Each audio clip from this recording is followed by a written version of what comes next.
Please like and subscribe and hit the notification bell. Ako ang tagapagmana ng pinakamayamang tao sa mundo. Kabanata 43, The Arrogant Jade Bautista. Carlo, totoo ba yung sinasabi mo? Oo nga, third year student ba talaga siya? Bakit hindi man lang namin alam na may ganyang rich kid pala sa school natin? Lahat ng mga nakarinig na estudyante ay sabay-sabay na nagpakita ng kanilang pagkalito. Feeling nila na kahit anak nga ito na mayaman, hindi naman ito basta-basta makapaglabas ng ganoon kalaking halaga ng pera, di ba? And just to give rewards to a live streamer, no less. Hindi nyo siguro alam na ang unreachable ng identity niya, nakangiting sagot ni Carlo. Oo nga, siguradong kakaiba talaga yung taong yun kung kaya niyang gumastos ng milyon ng basta-basta. Nakangiti ring sabi ni Liam. Siguro para sa atin ang laking halaga na ng ilang milyon, pero baka para sa kanya baon lang niya kada buwan. Siguro katuwaan lang tong ginagawa niya, at kapag nagsawa na siya maghahanap na naman siya ng ibang paglalaroan. Anyway, parang golden signage na ang username niya sa SF Live. Magsabi lang siya kusa nang lalapit sa kanya ang mga babae. Patuloy pera ni Carlo habang pinapanood ang mga nakapalibot sa kanya. Case, kung pwede lang sana na magkagusto sa akin yang the past is over na yan, hindi na siguro ako magkakaroon ng financial problem sa buong buhay ko. Sa sandaling ito, may kaklase silang babae na napabuntong hininga na lang ng mahina. Hindi na may pinta ang mukha ngayon ni Cyrus. Kung totoo nga ang sinabi ni Carlo, then ang taong nagpapanggap na siya ay hindi lang balak lokohin si Roxanne. Plano niya ding gawin iyon sa iba pang female live streamer. Carlo, alam mo ba kung anong pangalan niya? Nang tinanong ito ni Cyrus, walang makikitang ekspresyon sa mukha niya. Hindi ko nga alam. Bakit? Naubos na ang pera mo sa paglibre mo sa amin nung nakaraan. Gusto mo din ba na suportahan kanya? Pero mga babae gusto niya, hindi lalaki. Nakangising sagot ni Carlo. Ha. Nagtawanan ng ibang mga estudyante dahil sa sinabi niyang ito.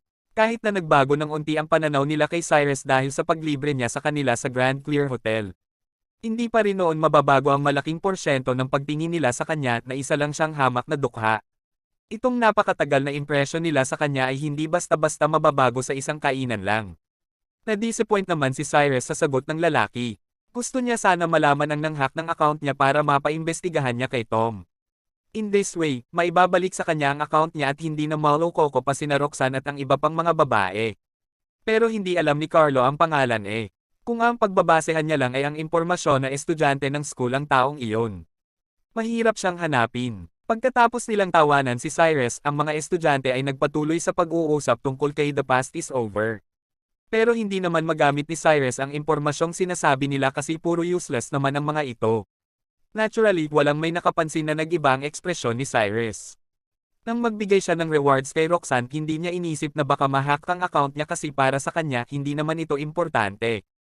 Pero ngayon nang marinig niya ang mga sinabi ni Carlo, na-realize niya na pwedeng lumaki ang problemang ito.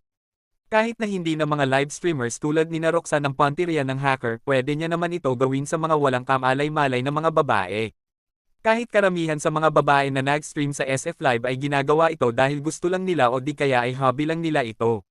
Ang iba sa kanila ay nagla-live para kumita ng pera. Sa paningin ng mga ganitong babae, isang kumikinang na ginto ang account niyang ito. If his impostor just utter a word to them, they will certainly and unscrupulously do whatever the impostor wants them to do. Hindi ko ini-expect na magkakaroon ng ganitong problema dahil lang sa isang account. Napabuntong hininga na lang si Cyrus pagkatapos niyang maupo ulit. Nag-iisip siya ngayon kung paano reresolbahin ang problemang ito. Ring ring. Sa sandaling ito tumunog na ang bell na naghuhudyat ng klase. Ang mga estudyante na nakapalibot kina Liam ay bumalik na sa kanilang mga upuan para hintayin pumasok ang susunod na teacher.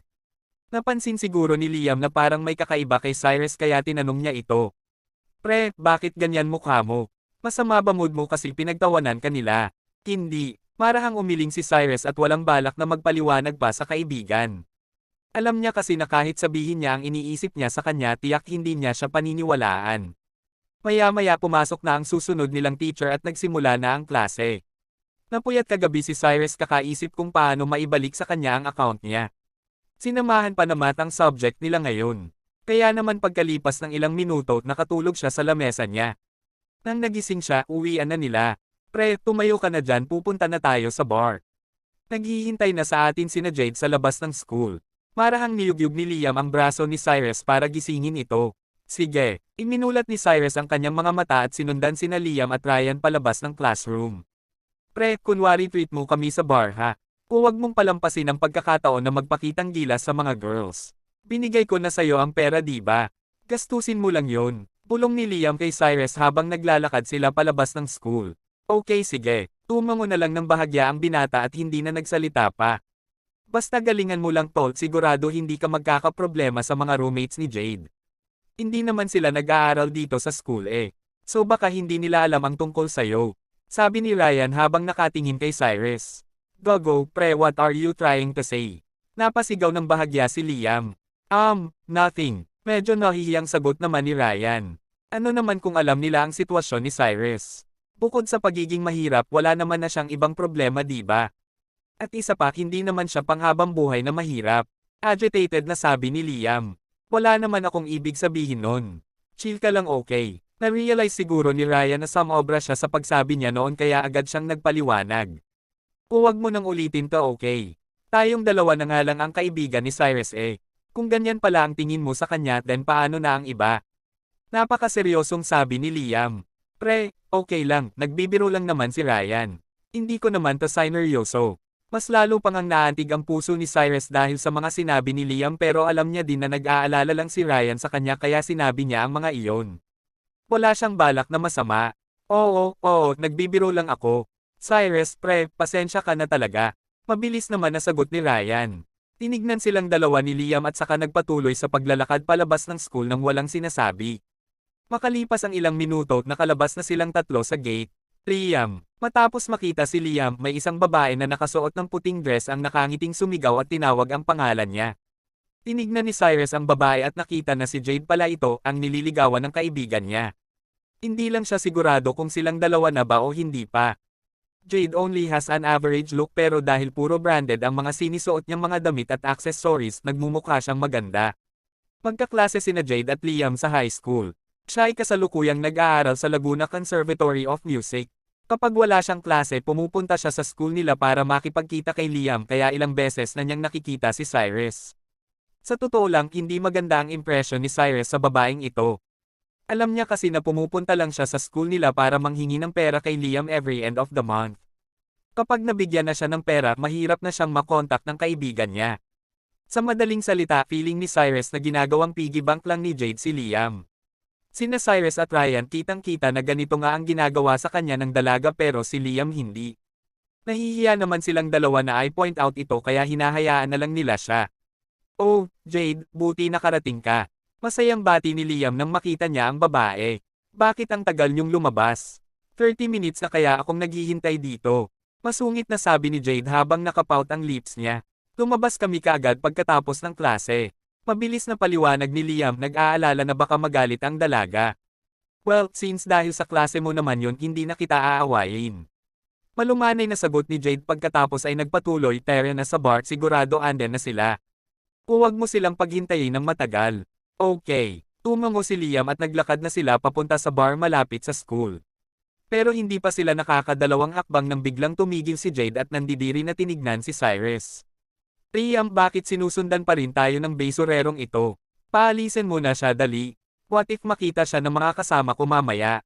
Ayaw kong malaman nila na may kakilala akong namumulot ng basura. Napatigil si Liam dahil sa sinabi ni Jade at biglang namula ang mukha dahil sa hiya.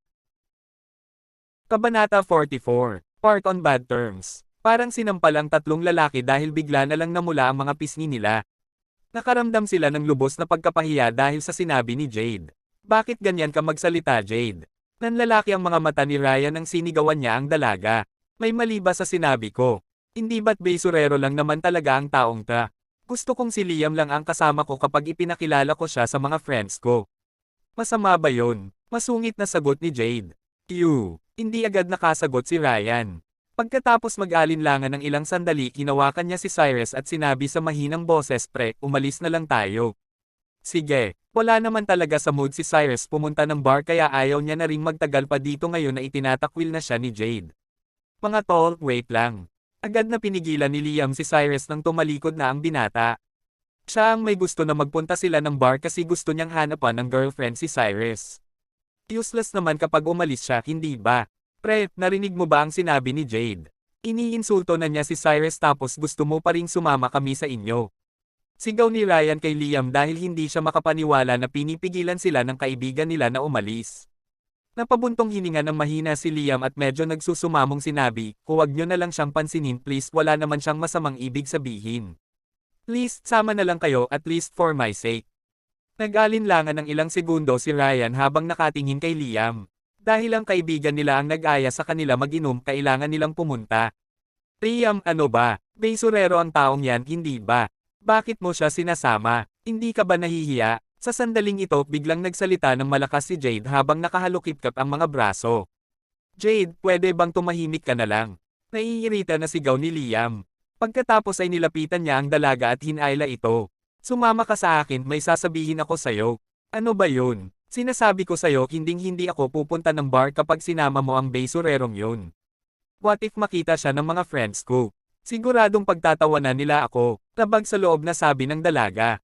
Si Cyrus ang nag-aya sa atin mag-bar, kung hindi siya sasama, sino ang magbabayad? Konsumido na tanong ni Liam. Ano siya ang nag-aya? Labis na gulat ni Jade nang marinig niya ang sinabi ni Liam. Nagtataka siyang nagtanong, hindi ba mahirap lang siya? May pera ba siyang pambayad?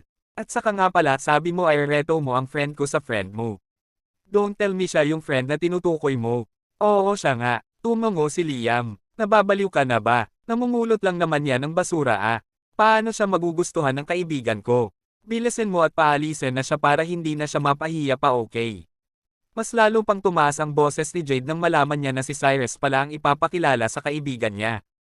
Dahil sa lakas ng boses niya, lahat ng mga dumadaan na estudyante ay napapalingon sa kanila. Wala ring pakialam si Jade kung masaktan man si Cyrus kapag narinig nito ang mga sinabi niya. Pwede bang hinaan mo ang boses mo? Best friend ko si Cyrus at gusto ko lang siyang i-comfort kasi broken-hearted siya ngayon. Anong masama doon? Liam hissed. Bakit ka ba nakikipagkaibigan sa dukhang tulad niya? Naguguluhan na tanong ni Jade. Sumosobra ka na, Jade ah. Sa sandaling ito, hindi na nakapagtimpi pa si Ryan at inis na sinigawan ang dalaga. Anong sumosobra? Did I lie though? Anyway, I don't care. Kung talagang ipipilit niyo na isama ang lalaking yan, hindi na ako pupunta ng bar. I won't introduce my roommate to him.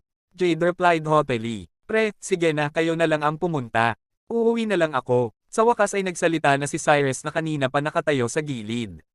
Paul, sandali, huwag ka munang umalis. Nagmamadaling pinigilan ni Liam si Cyrus, pagkatapos ay walang ekspresyon na sinabi sa dalaga. Jade, kung ayaw mong isama namin si Cyrus sa bar, pwede ka nang umuwi. Ilang segundong na estatwa si Jade sa kinatatayuan niya pagkatapos marinig ang sinabi ng binata.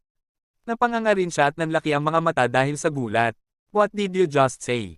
Hindi makapaniwala na tanong ni Jade. I said, kung ayaw mo talagang isama si Cyrus, makakaalis ka na. Putal siya naman ang nagyayang uminom, hindi ako sasama kapag wala siya. Nagngingit-ngit na ulit ni Liam. Are you really out of your mind? Tinataboy mo ako dahil lang sa isang besurero. She gasped in total disbelief. Ilang beses ko bang dapat sabihin sa'yo, Jade? Best friend ko siya, hindi besurero lang. Oo, gusto nga kita, pero hindi ibig sabihin nun ay pwede mo nang pahiyain at insultohin ang mga kaibigan ko. If you think it's such a shameful thing to be seen with us, then you can go. Si Liam na kanina pa nagtitimpi ay hindi na mapigilan ang sarili at binulyawan si Jade. You're really driving me away. Fine, I'll leave. Sigaw ni Jade saka tumalikod at umalis. Nang umalis na talaga ang dalaga at nakaramdam ng panghihinayang si Cyrus para sa kaibigan. Nilapitan niya si Liam at mahinang sinabi, pre, hindi mo naman kailangan gawin yun eh. Wala talaga akong balak pumunta ng bar. Isa pa, kahit pumunta man ako, hindi rin naman ako magugustuhan ng ipapakilala niya eh. Habulin mo na si Jade at pigilan siya. Hayaan mo siya, sumosobra na kasi talaga siya eh. Pabulong naman na sagot ni Liam. Nanatiling nakatayo si Cyrus sa kinatatayuan niya, hindi alam kung ano ang isasagot. Walang may nag-akala na magiging ganito ang kalalabasan ng mga pangyayari. Forget it, hindi na ako pupunta sa bar, mga pret, kayo na lang. Enjoy kayo. Ang nasa isip lang ngayon ni Cyrus ay ang pakikipagkita ni Roxanne sa nagnakaw ng account niya. Ang pag-alis ni Jade ay nagbigay ng dahilan sa kanya para hindi na tumuloy pa sa bar, kaya pagkatapos niyang magsalita, tumalikod na siya para umalis. Ano naman kung wala siya? Napakarami pang babae sa bar. Papakilala kita sa iba sa kanila. Mabilis na pidgel ni Ryan kay Cyrus. Sa kabilang banda naman, hindi pa tuluyang nakakalayo si Jade nang biglang tumunog ang cellphone niya. Saglit nag-alinlangan bago niya kinuha ang cellphone at pinindot ang accept button. Paunang bungad niya, Bay, bakit? Bay, asan ka na? Nandito na kami sa bar. Di ba sabi mo may ipapakilala ka sa aming pogi? Bakit hindi pa kayo dumadating? Nakangiting sagot ng dalaga sa kabilang linya.